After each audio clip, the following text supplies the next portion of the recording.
I play weird gigs, dude. You guys are your game's strong right now. I'm just like strong right now. I get called into weird situations, right? Yes, I'm still doing weird situations. I've seen you do it, which I'm fine with. Within 1 week, I played 2 completely polar opposite shows. I got asked to do a fundraiser for an Armenian preschool because they keep trying to bring me. I love my Armenian people. Why would you do that? Because he's Armenian. I'm half Armenian, so they keep wanting to call me in, but I'm just like, I'm so like white boy.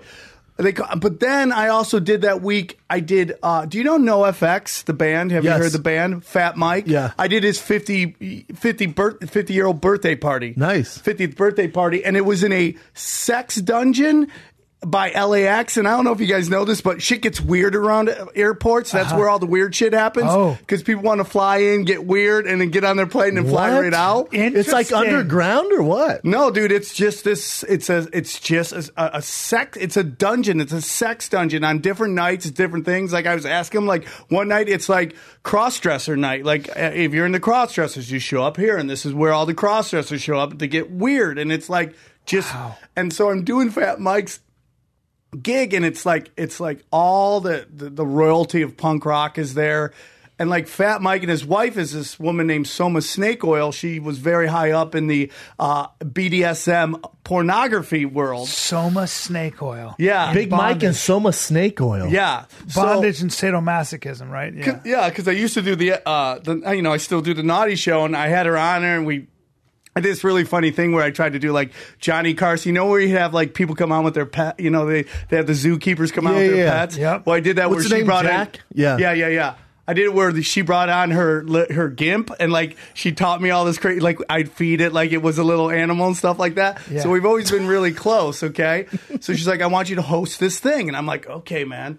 I come in and like I instantly realize I'm a weird dude. I'm into weird shit. Mm-hmm. I'll be honest with you. I like my shit a little crazy. Sure. I was the most vanilla dude in the room. I was like the Mormon. I was like a Mormon. What kind of jokes did you do? They all like it. Well, I tried to open up with some jokes, and then I realized nobody relates to any of this dirty shit. They're not even listening. And then I start getting heckled by this like cross-dressing minotaur-looking guy. He was like he was in like all drag, had his eyes tattooed out, and he had those little horns in. You know when they get sounds like a bad dream. Oh yeah, they get the horns. Yeah. The horns in. Oh, he had them physically put in. Yeah, you know where they. And he's heckling like, me. bro, you suck, no, bro. Dude, the whole time, every joke, he's like, I want to fuck you in your ass. So that's what I heard the whole time. This is a nightmare. What a terrible. Well, a guy with horns saying, I want to fuck you in your ass. Yeah. What a terrible. I felt like heckler. I was in Narnia, and I was getting like heckled by the Lion, the Witch, and the Wardrobe, dude. By the orcs from. But luckily, he saved my act because like my material was not hitting, right? And I had to just go and just pound on this guy for like 20 minutes. You just started roasting him, just ripping him a new asshole, and they went nuts, and it like saved. But it's like that's the life of a comic, man. You have to do these really safe things, and then you get to do the fun shows, and then you just gotta go in these fucking Vietnam. I'm like Patrick Swayze in Roadhouse. I get called into bad situations, and I gotta make the best of it. I feel like that's your MO. Like they would never call Brian for that gig. No, like, that's Brian a would Sam never Tripoli, do that gig. That's Sam's a Sam so good Tripoli at it. gig. I couldn't do that. It's a weird skill to have. No, you would kill there, and then you would be really. Dove's pretty good at that. I've seen Dove take strange situations, and he just acknowledges what's going on. There's something about him, where he'll just be like. He'll just start saying stuff. What happened at the end of that part? Like once you got off stage, did you see some weird shit? Dude, yeah, really weird shit. So the stand-up was the beginning of the set, the show. The second part was Soma invited her friends on to do little BDSM shows. And like one girl just like, they crushed glass. She just walked all over it, laid on it. She was smoking hot.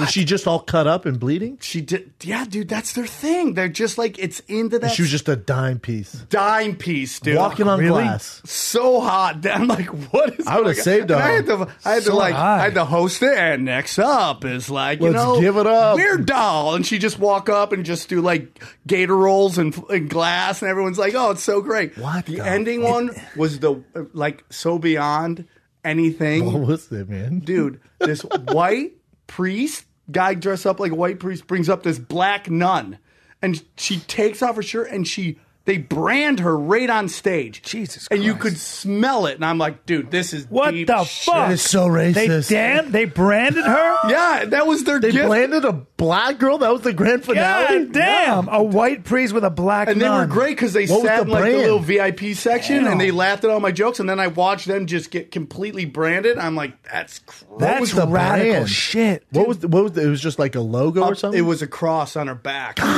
Dog. That is so dark. Dude, because for me, I'm the kind of guy that with a girl like that, smoking hot girl, rolls in glass, like I have nothing to offer. I'd be like, I'll pull your hair and fuck you. Yeah. But I'll do it hard. Like I don't have anything. Hard not much- doesn't work for them. Yeah. So I get off stage, right? And there's this gorgeous red. I mean, just like she looks like She's a 10. porcelain doll. She's so hot. She got a gorgeous rack. And she's like, so that went okay for you, huh? I'm like, what? And dude, I'm a weird dude. I know when I had an okay set when people tell me I did well. If I crush, nobody wants to talk to me. I'm like this weird thing and it fucks with my head. Like when I have a killer set and nobody talks to me after, it was a really good set. Yeah. When I have an okay set and everyone's like telling me how great it was, I know it was okay. And everyone's lining up to tell me how great the set was. I'm like, I took a beating on this one, right? I get it. She's like, so how do you think they went? I went, okay. She's like, it was okay. It was like, she goes, you're very vanilla. I'm like, what are you into? I'm like, I like to be called racial slurs and stuff. I'm like trying to impress. I have a weird kinks in my life. Sure, I understand. I like to be called racial slurs. She decided to insult you and tell you that you're vanilla. Because she wanted it back, and then she wanted that Sam. So I'm like, what are you into? She's like, oh, I'm into this. She's like, I've had sex with a knife to my throat. I'm like, what are you into? And then I'm instantly like, what's going on with this? Right, dude? that kind of turns me There's on. a whole, dude, there's a whole world. Too much work for me. Yeah, no. Yeah, sometimes you just want to come, just get done, get in, get out. I know.